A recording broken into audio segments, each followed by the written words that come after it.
কাছে কি দূরে, দেশ এবং দেশের বাইরে। আশা করি আল্লাহর রহমতে সবাই সুস্থ আছেন, ভালো আছেন।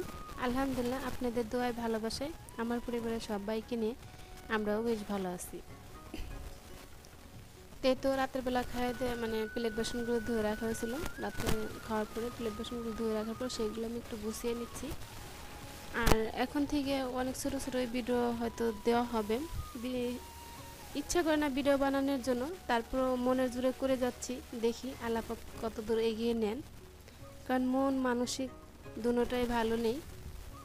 সংসার যদি প্রতিটা মানুষ পাশে থাকে এবং সব কিছু দিয়েই সুখে দুঃখে সব কিছু শেয়ার করে, তাই কিন্তু সব কিছু করতে ভালো লাগে। সংসার জীবনে মানুষগুলো যদি কী বলবো, আর বলার কোনো ভাষা নেই। তাই তো এখানে মানে প্লেট বাসনগুলো গুছিয়ে নেওয়ার পরে যে বাবুটা মানে ওরে একটু সুজি রান্না করতেছে। অনেকে সুজি বলে, অনেকে কী বলে জানি না, আমরা সুজি বলি, মানে চালের গুঁড়ো। আপনাদের তো সাথে শেয়ার করছি। তো এটা রান্না করে আমি সকালকার নাস্তাটাও করে নিচ্ছি। ভাগ্নিটা, শাশুড়িমা, আমার বাচ্চারা সবাই নাস্তা করে নিয়েছে, তো আমি সব কাজ শেষ করেই নাস্তাটা করে নিচ্ছি এখানে। তাই গতকালকের ভিডিওতে হয়তো আপনারা দেখছেন রাতেরবেলা ওর বাবাকে নামরুটি আনছিল, সেগুলো সব খাওয়া শেষ হয়েছিল না, ছিল। তখন আমি একটু সবজি নিয়েছি আর ডিম ভাজি করে নিয়েছি, আর কলিজা বোনা ছিল, সেটি দিয়ে নাস্তা সেরে নিচ্ছি। আর এই পর্যায়ে আমার ভালোবাসার মানুষদেরকে একটা কথা মনে করে দিচ্ছি, ভিডিওটা একদমই ছোটো, ভিডিওটা স্কিপ করে দেখবেন না। আশা করি পুরো ভিডিওটা দেখবেন, টেনে টেনে দেখবেন না, কারণ ছোটো ভিডিও আপনারা তো আগে 10-12 মিনিটের ভিডিও দেখছেন, কি টেনে টেনে দেখছেন, যেমন দেখছেন। দয়া করে এখন এই ছোটো ভিডিওটা পুরো দেখার চেষ্টা করবেন, দেখবেন আশা করি। আর ইনশাল্লাহ আমি তো আপনাদের পাশে থাকবো। যারা আমার ভিডিওটা এখন ধৈর্য সময় দেখতেছেন, একটা লাইক করে ভুলে গেছেন, প্লিজ দয়া করে একটা লাইক দিবেন। আপনাদের ছোট্ট একটা লাইক কিন্তু আমাকে সামনে দিয়ে এগিয়ে নেওয়ার জন্য আর পরবর্তী আরেকটা ভিডিও বানানোর জন্য উৎসাহিত করতে পারে। আজকে প্রথম যারা আমার ভিডিওতে ভিজিট করেছেন, ভিডিও দেখতে দেখতে কোনো জায়গায় কোনো অংশ ভালো লেগে যায়, তো চাইলে আমার পরিবারের পাশে থেকে যেতে পারেন। যারা অলরেডি কাজটা করে দিয়েছেন তাদেরকে অসংখ্য ধন্যবাদ। তাই তো আজকে রান্নাবান্না বেশি কিছু শেয়ার করে নাই, কারণ একটু বাইরে গিয়েছিলাম। তো এখানে গুঁড়া মাছ রান্না করেছিলাম, ছোটো মাছ, টমেটো আলু দিয়ে পেঁয়াজ দিয়ে, আর ঢেঁড়স ভাজি করেছি। আর এখানে পাবদা মাছ পটল আলু দিয়ে ভেজে রান্না করেছি। তো যে বিকালে একটু নাস্তা নিয়ে আসছি, তো এখানে সমোসা নিয়ে আসছি 5টা। সমোসাটা আমার অনেক পছন্দ, সেরকমভাবে পাই না বেশি একটা, বাসার কাছে সমোসা বেশি বানায় না, অনেক দূরে থেকে আনা হয়েছে।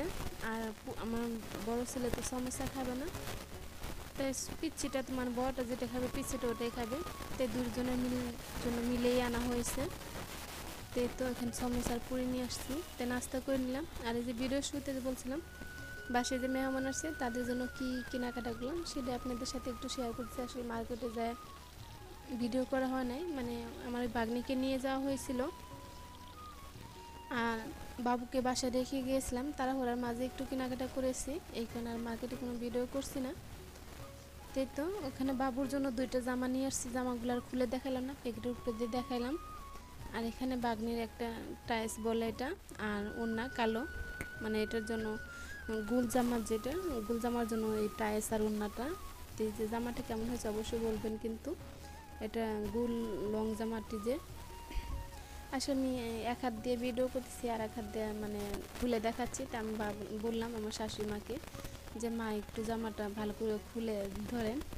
আমার কাছে অনেক ভালো লাগছে, আপনাদের কাছে কেমন লাগে অবশ্যই বলবেন, কিন্তু আমার কাছে বেশ তো ভালোই লাগছে। আর এখানে মানে ওই জামাটা ওই পছন্দ করে কিনেছে, আর এটা আমি ওকে পছন্দ করে দিয়েছি।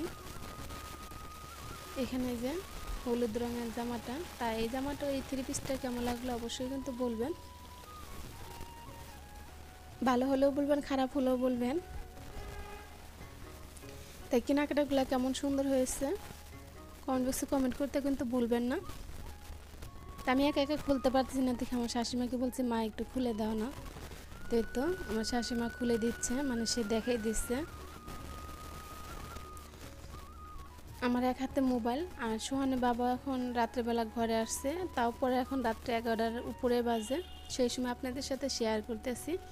তো এখান থেকে বিদায় নিব, দেখাবে নতুন কোনো ভিডিওতে। সে পর্যন্ত ভালো থাকুন, সুস্থ থাকুন। আল্লাহ হাফেজ।